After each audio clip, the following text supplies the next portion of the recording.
What's up, everyone? Welcome to Tune In, Tube Out, where we don't just watch shows, we live in them. I'm Frenchy, and today I'm counting down our top 10 best TV shows of all time. And quick disclaimer, this is our list. Me and Clean debated this heavy, so if something you love didn't make it, we already had this argument in our house. And before we get into it, make sure you like, subscribe, and hit that notification bell so you don't miss anything we've got coming. All right, let's get into it. Starting us off at number 10 is Heroes. This aired on NBC from 2006 to 2010 and ran for 4 seasons, starring Milo Ventimiglia, Hayden Panettiere, Zachary Quinto, and Jack Coleman. The show follows ordinary people discovering they have powers, all tied together by a larger, evolving story. Now here's the real context. Heroes was absolutely dominating after season 1. But then the 2007-2008 writer's strike hit, and it seriously disrupted production and storytelling going into season 2. The momentum never fully recovered after that. The show wasn't exactly finished in the way fans hoped. It kind of lost direction and eventually got canceled. But that first season, still one of the most influential seasons of television ever. At number 9, we've got Silicon Valley. This aired on HBO from 2014 to 2019 for 6 seasons, starring Thomas Middleditch, Kumail Nanjiani, Martin Starr, and Zach Woods.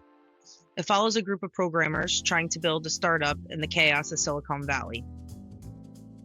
Now, this one actually got to end on its own terms. HBO gave it a final season, and while it was shorter, it wrapped things up intentionally rather than being canceled. Also worth noting, TJ Miller left the show before its final seasons, which definitely changed the dynamic, but the writers stayed sharp all the way through. Coming in at number 8 is Weeds. This Showtime series ran from 2005 to 2012 for 8 seasons, starring Mary Louise Parker, Elizabeth Perkins, and Justin Kirk. It follows Nancy Botwin, a suburban mom who turns to selling weed and slowly gets deeper into crime. Now, Weeds is interesting. It wasn't canceled, it actually ran its full course, but a lot of fans feel like it peaked early and then reinvented itself multiple times. Still, it was one of the first shows to really blend suburban life with crime storytelling like this, and that influence is everywhere now. At number 7, Breaking Bad. Aired on AMC from 2008 to 2013, 5 seasons, starring Bryan Cranston, Aaron Paul, Anna Gunn, and Dean Norris. Walter White's transformation is legendary, but here's something people forget.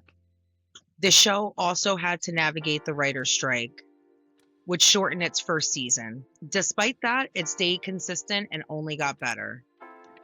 And most importantly, it ended exactly how it was supposed to. No cancellation, no rushing, one of the cleanest, most complete endings in TV history. At number 6, For All Mankind. This Apple TV Plus series started in 2019 and is ongoing with 4 seasons starring Joel Kinnaman, Chantal Van Santen, and Jodie Balfour. It reimagines history. What if the space race never ended?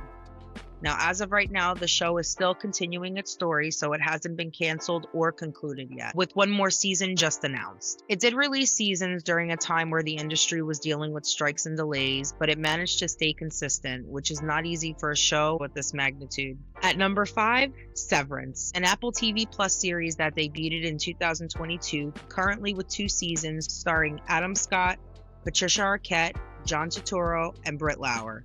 The concept of separating work and personal memories is already wild, but the execution is what really makes it stand out. Now, this show was affected by the 2023 writers and actors strikes, which delayed production between seasons. But it wasn't canceled. It's still ongoing, and honestly, the anticipation is part of what's building its legacy right now. At number 4 is Dexter. Aired on Showtime from 2006 to 2013 for 8 seasons, starring Michael C. Hall, Jennifer Carpenter, and David Zayas. It follows a serial killer who targets other killers, a concept that shouldn't work but absolutely does. Now, this one's complicated. The original run ended, but the finale was controversial. So years later, it came back with a revival to try and give the story a better conclusion. So technically not canceled, but definitely revisited because fans weren't satisfied. At number 3, Watchmen. This HBO series dropped in 2019, starring Regina King, Yahya Abdul-Mateen II, and Jeremy Irons. Now, this is important. Watchmen was always designed as a one-season limited series. It wasn't canceled. The creator chose to end it after one season, even though HBO was open to more.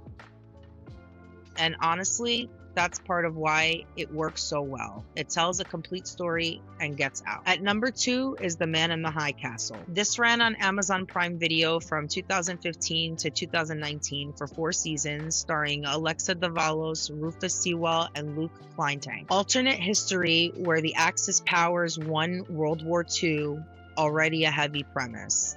Now, this show was given a final season to wrap things up, so while it wasn't abruptly canceled, it also didn't run forever.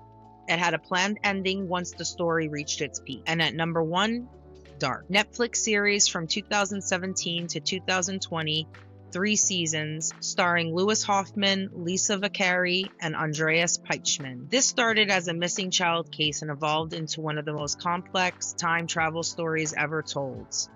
And here's the key. This show was planned from the beginning as a 3-season story. It didn't get canceled. It didn't drag on. It told exactly the story it wanted to tell and ended perfectly. That's rare. If you made it this far, I appreciate you. Drop your top 10 shows of all time in the comments. I already know we're about to see some debates. Make sure you like, subscribe, and stay locked in with Tune In, Tube Out. And don't forget, check out our podcast debut episode where me and Clean break this whole list down, show by show, and really get into the why behind every pick. Until next time, tune in or tube out.